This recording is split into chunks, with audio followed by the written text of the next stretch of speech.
केलं जातं ना, कायद्याची भीती काय असते ना, हे मी तुम्हाला दाखवून देईन.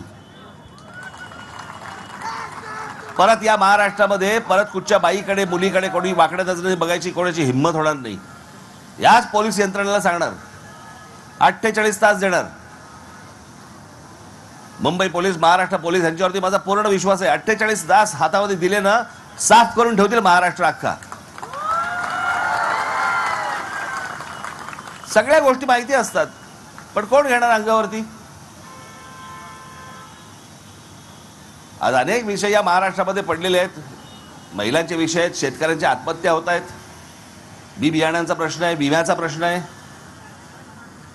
दरवर्षी आपलं तेच सगळ्या गोष्टी चालू आहेत आणि आमचे सगळे सरकारी सगळे लोक गोल गोल उत्तर देत आहेत आणि आत्महत्या काही थांबत नाहीत. या सगळ्या गोष्टींवरची उत्तरं असतात, या सगळ्या गोष्टींवरची उत्तरं आहेत. आपण जी महाराष्ट्राची ब्ल्यूप्रिंट काढली होती, त्या ब्ल्यूप्रिंटमध्ये या सगळ्या गोष्टी दिलेल्या आहेत.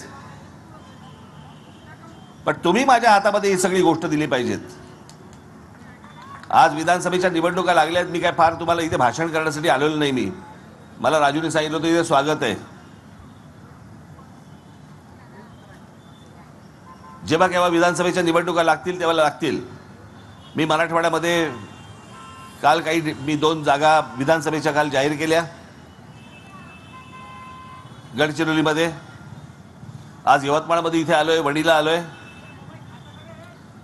आज पण मला एक गोष्ट जाहीर करायची आहे. म्हणजे या वणी या विधानसभा मतदारसंघामध्ये मी आमचे राजू उंबरकर यांची उमेदवारी आज इथे जाहीर करतोय.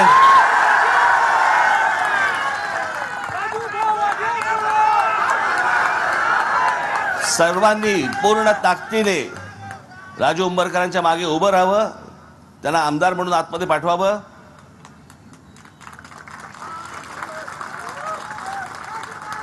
मी तुम्हाला सांगतो की हा बदल तुमच्याकडनं घडवून द्या, मला घडवून द्या.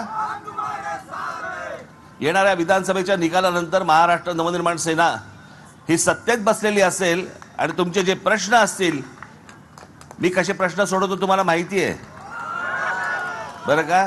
पहिल्यांदा हात जोडून जातो, समोरच्याने ऐकलं नाही तर हात सोडून जातो.